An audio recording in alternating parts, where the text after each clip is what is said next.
이제 우리는 창세기 말씀, 출애굽기 말씀, 레위기 말씀을 지나서 이제 민수기 말씀을 보게 됩니다.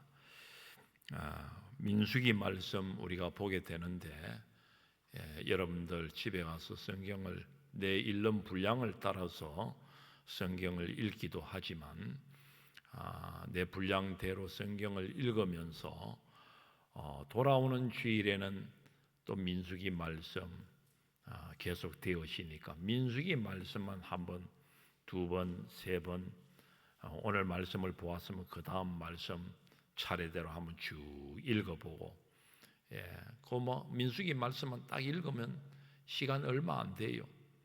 저도 새벽기도 마치면은 한 30-40분 정도 성경을 읽는데, 그 정도 시간을 정하면은 한 20장 이상 이렇게 성경이 읽어져요. 성경을 여러분도 한번 읽어오십사.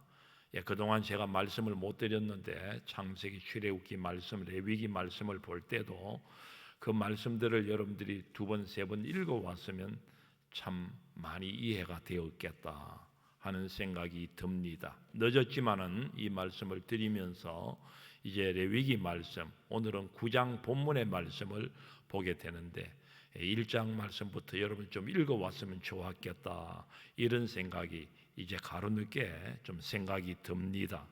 앞으로도 여러분들 다음 시간 계속 민수기 말씀을 잠깐 볼 테니까 여러분들 말씀을, 어디에 있는 말씀요? 민수기 말씀을 한번 읽어오시면 참 좋겠습니다. 그래서 오늘 민수기 말씀을 보는데, 이 민수기 말씀, 이 책은 민수기, 그래서 이 민하면은 백성민자, 수하면은 셀 숫자, 백성을 센다, 백성을 헤아린다 하는 그런 뜻으로 민수기라고 합니다. 아닌 게 아니라 책의 제일 앞장에 가서 보면은 1차 인구 조사가 나오고, 또 민수기 저 뒷부분에 가서 보면은 2차 인구 조사가 나옵니다. 이렇게 1차 인구 조사, 2차 인구 조사, 이 간격은 한 38년 시간이 흐른, 1차 인구 조사를 하고 난 다음에 38년 정도 시간이 지나서 마지막에 또 2차 인구 조사를 하게 되는 이야기가 나오는데, 이 기간 동안 이스라엘은 광야에서 방황을 하는 시간을 갖게 된다 하는 것이지요. 그래서 이 민수기의 본래 책 제목은 히브리어 원문으로 보면은 배 미드바라라 해서, 광야에서 미드바라 하면은 광야라는 뜻입니다. 배, 광야에서라는 뜻이 있습니다. 광야에서 40년간 이스라엘 백성들이 방황한 이야기라 그 말씀이 민수기에 담겨 있는 것입니다. 오늘 말씀은 이러한 이스라엘 백성이 광야에서의 방황 40년의 긴 여정의 출발점이 되는 그 부분을 이야기하고 있습니다. 다시 생각해 봅니다. 앞에 우리 쭉 말씀을 생각해 왔는데, 이스라엘은 출애굽을 하여서 시내산에 도달하게 됩니다. 시내산에서 얼마간 있었다고 했지요? 한 1년간 머물게 되었습니다. 머물면서 하나님이 이 백성들과 계약을 맺게 되는데, 무슨 계약이라고 했지요? 시내산 계약이라고 했습니다. 그 내용들로 하나님께서 너는 나의 백성이 되고 나는 너희들의 하나님이 되고, 완전히 하나님 백성으로 결정을 해 주시는 그런 은혜가 있었습니다. 하나님의 약속이 있었고, 그러면 하나님 백성답게 살아가려고 하면 어떻게 살아가야 하느냐? 그래서 처음 무엇을 주셨다고요? 무엇을 주셨다고요? 율법을 주시고, 그리고 또 무엇요? 성막을 또 주시고, 그리고 그 다음 뭐 주셨다고요? 오제사 7절기, 제사 제도와 축제의 일과 감사의 절기들, 그걸 지켜가고 일상 규례들을 이렇게 지켜가도록 주님께서 그 모든 것을 주셨다라고 하는 것입니다.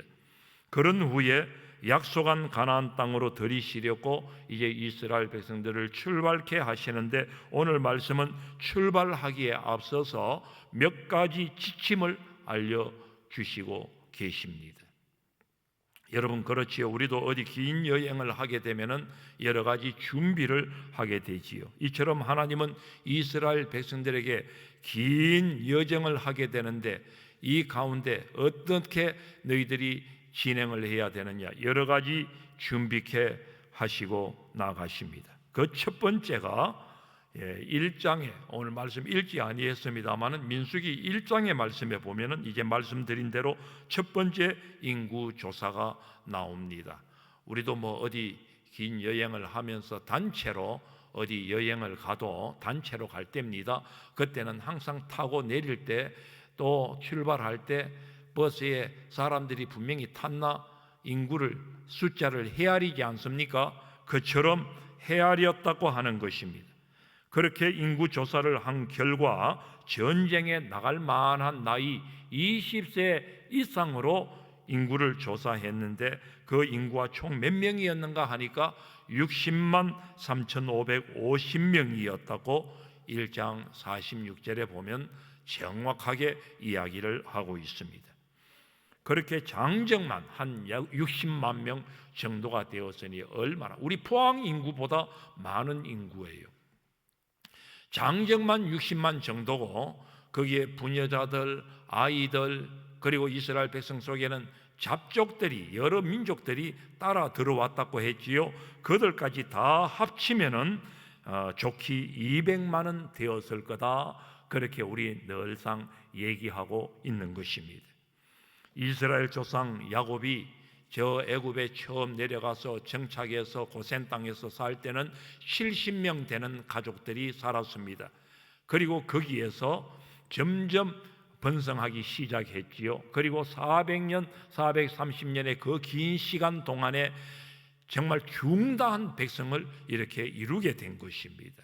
처음 아브라함에게 약속하신 큰 민족을 이룰 것이라고 약속하신 그 말씀이 이루어진 것입니다.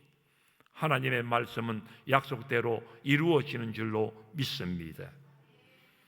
그리고 2장에서는 이스라엘 백성이 광야를 진행하게 될 때에 이제 이스라엘 백성들 200만 이 진을, 이제 그 긴 행렬들이 나가게 되는데 이제 진을 편성하게 됩니다.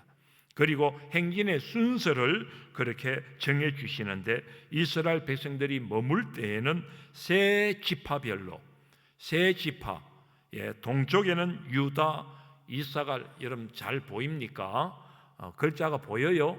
그림에 제일 앞쪽에, 자 우리 얘기해 봅시다. 앞쪽에 세 지파가 진치고 있는데 이사갈, 또 뭡니까?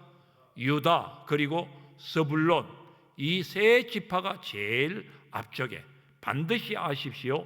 성막을 중심으로 해서 이스라엘 백성들이 40년 광야 생활 행진해 나갈 때, 진행해 나갈 때는 항상 그 앞에는 유다 지파, 이사갈, 스불론 지파가 맨 앞쪽에 섰습니다. 그리고 서쪽에는 무슨 지파냐? 에브라임 지파, 므낫세 지파. 에브라임과 므낫세는 사실 형제들이지요. 그 자손들, 그리고 베냐민 지파가 제일 성막 뒤쪽에서 그렇게 따라가는 순서가 되어져 있습니다. 그러니까 진을 칠 때, 머무를 때는 저렇게 진을 치고 있습니다. 세 지파별로 12지파 아닙니까? 앞쪽에는 어떤 지파요? 유다와 이사갈과 스불론 지파, 그리고 서쪽에는 에브라임과 베냐민과 또 므낫세 지파가, 그리고 남쪽을 보십시오. 남쪽에는 무슨 지파가 있지요? 르우벤, 갓, 시몬 지파가 진을 치고 있고, 그 성막 옆에서, 우리말로 야불떼기 옆에서 진을 치고 있습니다. 그리고 북쪽에는 무슨 지파냐? 단 지파, 아셀 지파, 그리고 납달리 지파가, 세 지파가 한 묶음이 되어서 성막을 중심으로 북쪽에 진치고 있었다라고 하는 것입니다. 그리고 행진할 때에는 조금 다릅니다. 세 지파별로 그 위치 포지션은 별로 변동이 없습니다. 1대, 2대, 3대, 4대로 줄지어서 가게 하시는데, 이때는 제일 앞쪽에 레위 자손들이 법궤를 들고, 행진할 때는 제일 앞쪽에 서서 가는 자손들이 누구냐? 레위 자손들입니다. 이 레위인들은 하나님이 특별히 선택한 백성이라는 거죠. 그래서 하나님은 너희들은 내 것이라 그렇게 말씀을 주실 정도로 하나님이 임재하시는 상징인 이 언약궤, 법궤를 제일 앞에서 이렇게 들고 그걸 중심으로 해서 나아갑니다. 그리고 그 다음에는 게라손, 므라리 자손들이 성막 텐트를, 물론 그 자리에 성막이 있는 자리인데 성막의 텐트를 거두어서, 그리고 그 다음에는 고핫 자손들이 성물들을, 이건 성소와 지성소의 성물들입니다. 그것을 그들이 들고 나가게 했습니다. 그리고 밑에 보면은 맨 같은 동서남북으로 있었던 그 지파들, 먼저 동쪽에 있던 지파, 그리고 남쪽에 있던 지파, 그리고 서쪽에 있는 지파, 마지막에는 단 지파, 그렇게 차례대로 행진하면서 나아갔다 하는 거 여러분들 아시면 되겠습니다. 이스라엘 백성들이 성막을 중심으로 해서 그렇게 40년 동안 광야를 진행해 나가고 머물곤 했다는 것입니다. 중요한 것은 이들이 머물 때나 행진할 때, 이게 중요한 이야기입니다. 항상 이스라엘 진영 중심에는 뭐가 있었느냐 하니까 뭐가 있었지요? 성막이 있었다는 것입니다. 무엇을 이야기하는 것입니까? 성막을 주시면 하나님께서 그 성막에 내가 있겠다 이스라엘 백성들에게 약속했으니, 성막에 하나님 머무시는 것은 그 지성소 언약궤 하나님의 말씀, 그 가운데 임재하시기 때문에, 그래서 항상 하나님이 이스라엘 백성 진영 가운데 계셨다고 하는 것을 이야기해 주는 것입니다. 항상 하나님의 성전이 우리 믿는 사람들 중심에 있어야 한다 하는 것입니다. 그리고 언약궤가 행렬 맨 앞쪽에 위치해 갔다고 했지요. 이것은 누가, 어느 지파가 그 법궤를, 언약궤를 가지고 갔다고요? 레위 지파가. 그 이 언약궤가 제일 앞쪽에서 나아갔다고 하는 것은 하나님이 이 백성들을 항상 앞장서서 인도해 가셨다라고 하는 것을 이야기해 주고 있는 것입니다. 이렇게 이스라엘 백성으로 하여금 진영을 갖추게 한 후에 이제 3장에 가면은 성직을 감당할 이 레위 자손의 인구 조사를 따로 하게 하십니다.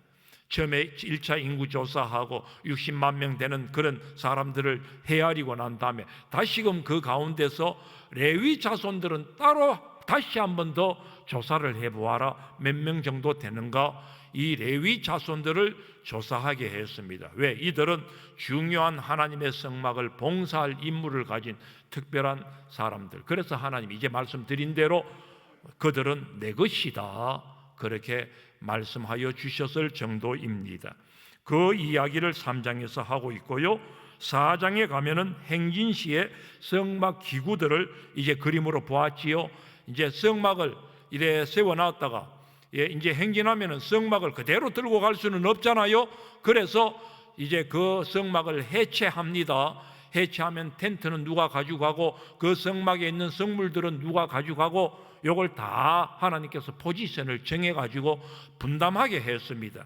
그래서 먼저는 고핫 자손들이 성소와 지성소의 성물들을 운반케 했고, 우리 보았지요. 게르손 자손은 성막 본체의 덮개와 휘장을 나르게 했고, 므라리 자손들은 성막 본체의 기둥과 널판을 맡아서 어떠하든지 하나님의 거룩이 훼손되지 않도록 그들 모든 지파들이 각각 분담해서 이 성막을 가지고 날랐다라고 하는 것입니다. 그리고 5장에서는 정결한 삶에 대해서 다시금 강조하시고, 6장에 가면은 나실린의 규례에 대해서 이야기를 해주시고, 7장에 가서는 성막이 완성되는 날에 감독자들이 헌금을 드린 그런 이야기가 나와 있고요. 8장에서는 등잔을 차려놓는 방식을 다시 알려주시고 레위인을 성별하시고 요제를 드려서 정말 성막 봉사를 감당케 하신 이야기가 나오고 있습니다. 이건 참조로 여러분들 알면 되겠습니다. 그리고 9장에서는 오늘 말씀 본문이 있는 이 9장에서는 두 번째로 유월절 이 절기를 지키게 함으로써 하나님의 은혜를 기억하며 감사케 하는 이 감사절기를 지키게 되어집니다. 이런 일련의 사항들을 다 지시해 주시고 준비케 해서는 이제 가나안 땅을 향한 여정을 시작해 하신 것입니다. 그런데 오늘 이 9장의 오늘 본문에서는 읽은 말씀 꼭 지켜야 할 사항으로 한 가지 더 말씀을 하고 계시는데 그게 무엇이냐?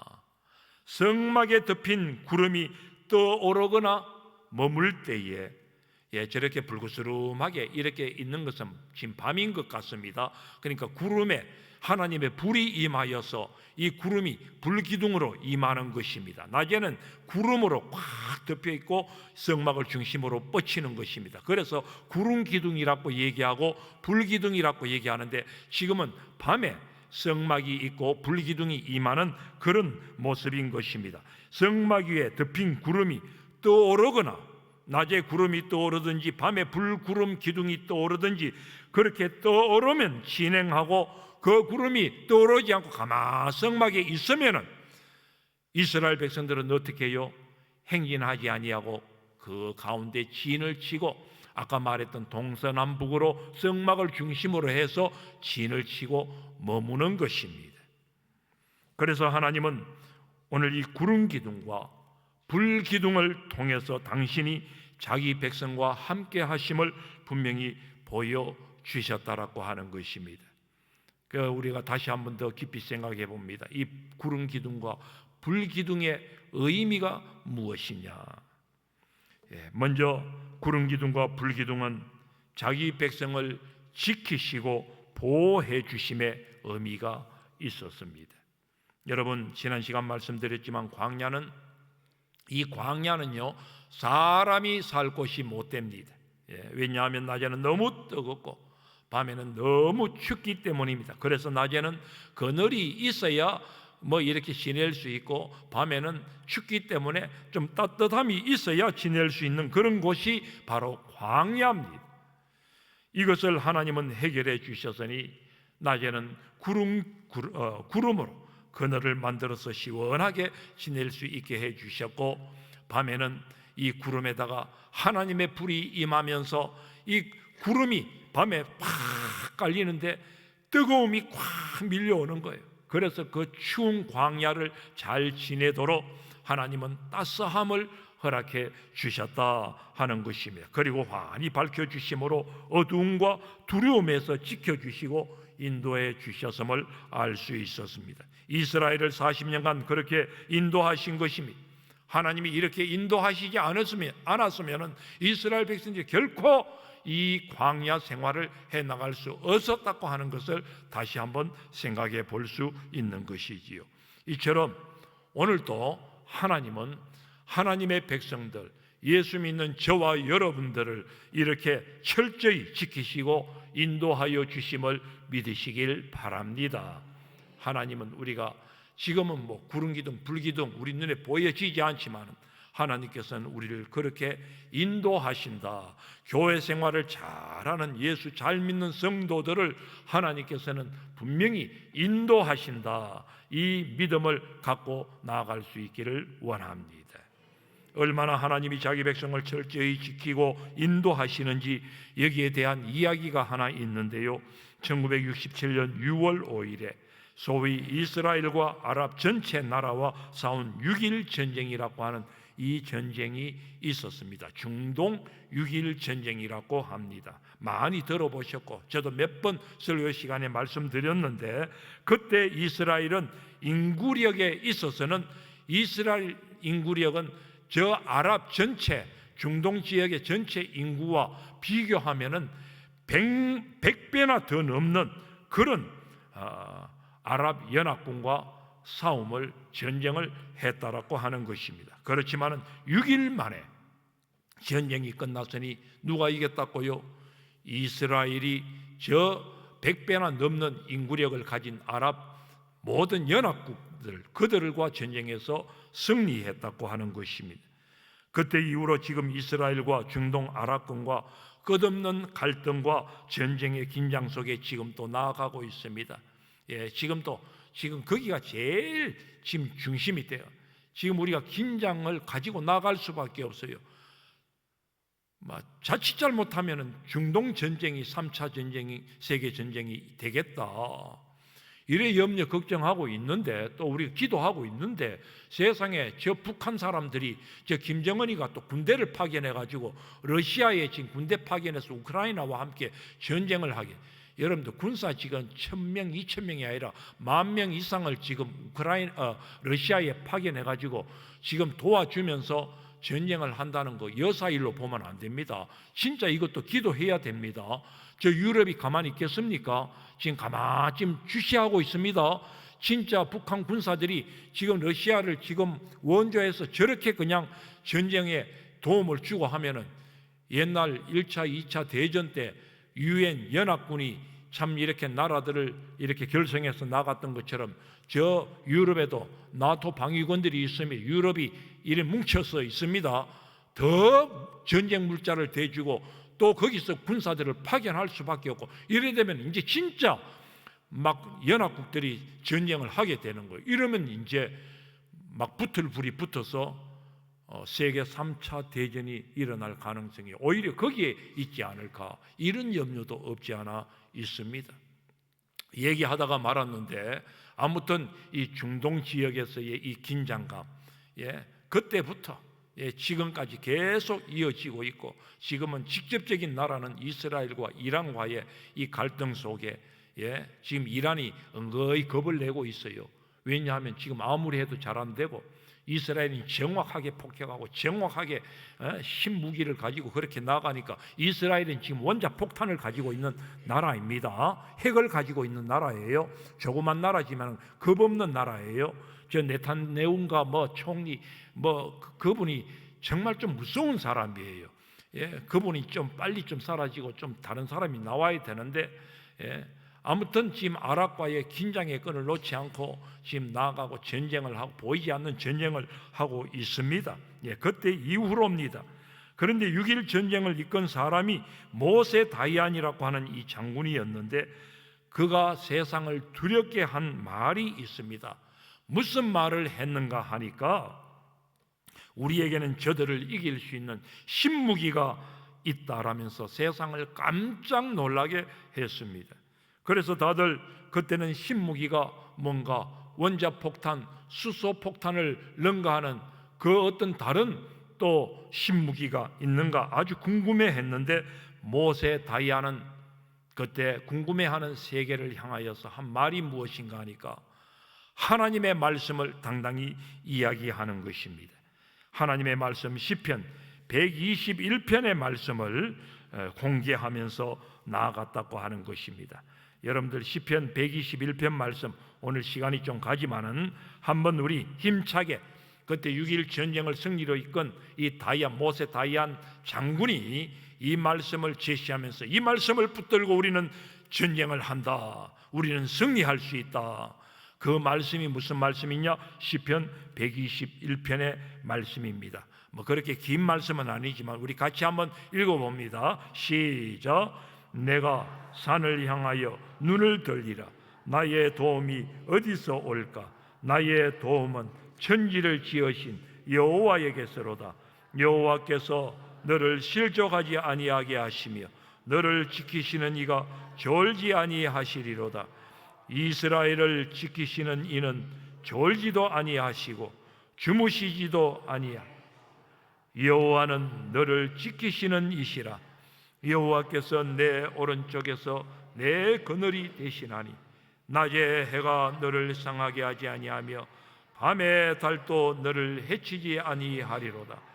여호와께서 너를 지켜 모든 환난을 면하게 하시며 또 내 영혼을 지키시리로다. 여호와께서 너의 출입을 지금부터 영원까지 지키시리로다. 아멘. 이 말씀에 대한 믿음이 저들의 힘이었고 승리의 원천이었다고 하는 거예요. 우리의 도움은 천지를 지으신 여호와에게서로다. 우리를 지키시는 이는 졸지도 아니하시고 주무시지도 아니하시는 하나님이시다. 이를 두고 하나님의 거룩한 불면증이라고 하는 말씀도 있어요. 우리는 불면증에 걸리면 안 되고 하나님은 불면증에 계셔요. 하나님은 거룩한 불면증에 계셔요. 졸지도 주무시지도 아니하시고, 그러니까 하나님은 24시간 오늘 저와 여러분들을 지키시는 하나님이시다. 믿으시길 바랍니다. 여호와께서는 너를 지키시고 그늘이 되시고 너의 출입을 영원부터 영원까지 지키시노라. 할렐루야. 오늘도 일하신 하나님께서 변함없는 사랑으로 저와 여러분을 불꽃 같은 눈동자로 지키시고 인도하시는 줄 믿습니다. 그 다음 이 구름 기둥과 불 기둥은 하나님께서 우리의 걸음을 날마다 선한 길로 인도하심의 의미가 있는 것입니다. 같은 이야기입니다. 오늘 말씀을 보면 하나님은 똑같은 말씀으로 여러 번 반복해서 말씀하심을 보게 되는데, 정확히 말씀드리면 7번에 걸쳐서 구름이 떠오르면 진행하고 머물면 멈춰서라, 구름이 떠오르면 진행하고 구름이 멈추면 거기에 머물고 진을 쳐라. 오늘 이 이야기를 7번 반복해서 말씀을 하고 있을 정도로, 그 무슨 얘기입니까? 철저히 하라는 것이지요.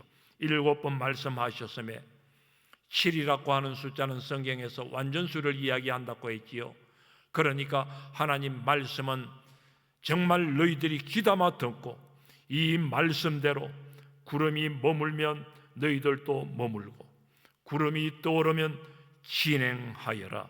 이걸 7번이나 말씀하시면서 완전히 철저히 순종해야 한다 하는 것을 말씀하고 있는 것입니다.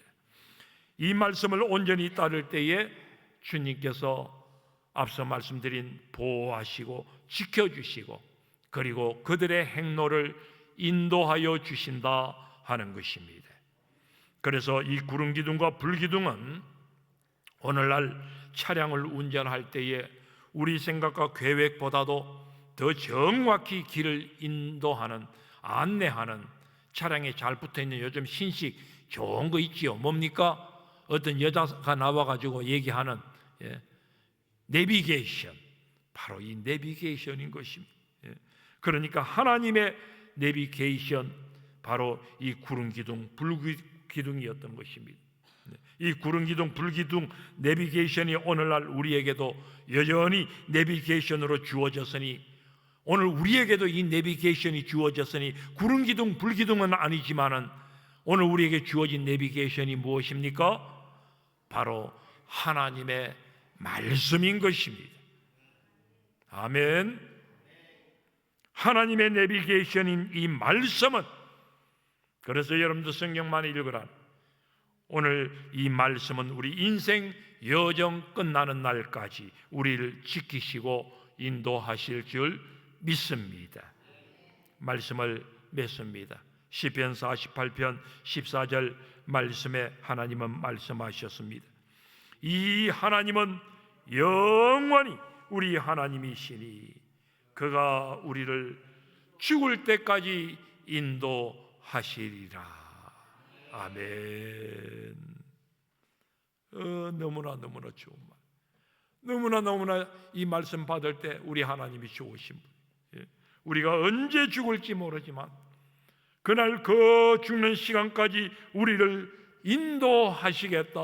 오늘 저와 여러분들을 보호하시겠다. 오늘 그 말씀인 것입니다. 너무 좋은 말씀. 우리 같이 다시 한번 읽어봅시다. 시작. 이 하나님은 영원히 우리 하나님이시니 그가 우리를 죽을 때까지 인도하시리로다. 조금 인도하고 마시는 것이 아니고 죽을 때까지 인도하신답니다. 영원히 우리를 인도하시는 하나님. 그래서 여러분, 우리는 하나님 말씀 없이는 살아갈 수 없음을 분명히 하고 매일 하나님 말씀을 따라 가고 쓰고 해야겠습니다. 매일 말씀을 읽고 들을 수 있어서 늘 말씀의 인도함을 받아서 오늘 강야와 같은 이 험한 인생길을 하나님이 지켜주시고 인도하여 주시는 삶 속에서 날마다 승리할 수 있기를 주의 이름으로 축복합니다. 축복합니다. 예, 찬양에도 그런 말씀이 있어요. 주님 말씀하시면 나아가리다. 그저 주님 서라 하시면 쓰겠습니다. 가라 하시면 가겠습니다. 주님 말씀하시면 내가 나아가리다. 아멘, 아멘. 오늘 영원하신 하나님, 세상 끝날까지 인도하시는 하나님, 우리의 갈 길 밝히 보여주시며 세상 끝날까지 저와 여러분들을 인도하여 주시리라 믿습니다. 이 하나님께 우리 인생길을 맡기며 우리 같이 한번 기도하겠습니다. 하나님